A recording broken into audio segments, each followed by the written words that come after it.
তোমরা সকলে কেমন আছো? আশা করি অনেক অনেক ভালো আছো। তো তোমাদেরকে আমার একটা নতুন ব্লগে অনেক অনেক স্বাগতম জানাই। তো আজকের ডেলি ব্লগটা অনেক সুন্দর হতে চলেছে, আশা করছি তোমাদের ভালো লাগবে।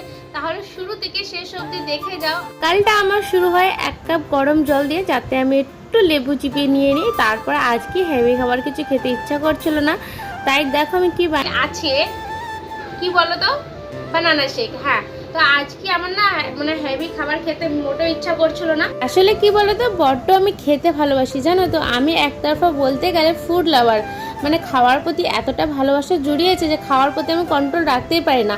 খাবার দেখলে ইচ্ছা করে এটা খাই সেটা খাই, আর খেতে খেতে এত ওয়েট বাড়িয়ে ফেলেছি। দেখি ডায়েট তো করছি, কতটা ওয়েট কমে। ছেলেকে স্কুলে পাঠিয়ে দিয়ে আমি তো রান্নাটা বসে দিয়েছি, অনেকটা লেট হয়ে গেছে। তারপরে দেখো আজকে তো সানডে, তো সানডে স্পেশাল তো কিছু থাকবে তাই না। তো আজকে আমি মানে সর্ষে দিয়ে বাটা মাছের রেসিপি করেছি। তো চলো কিছুটা তোমাদের আমি শেয়ার করব, আশা করছি রেসিপিটা তোমাদের ভালো লাগবে।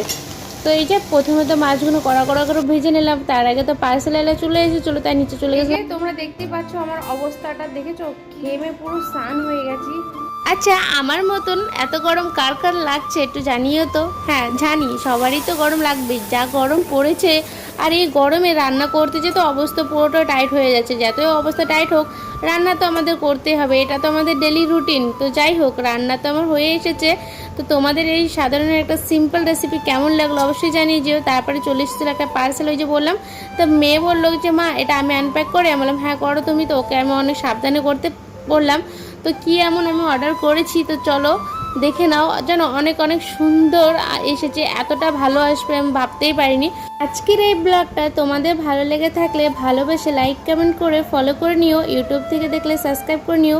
আমি তাহলে আসি, দেখাবো অন্য ব্লগে। টাটা।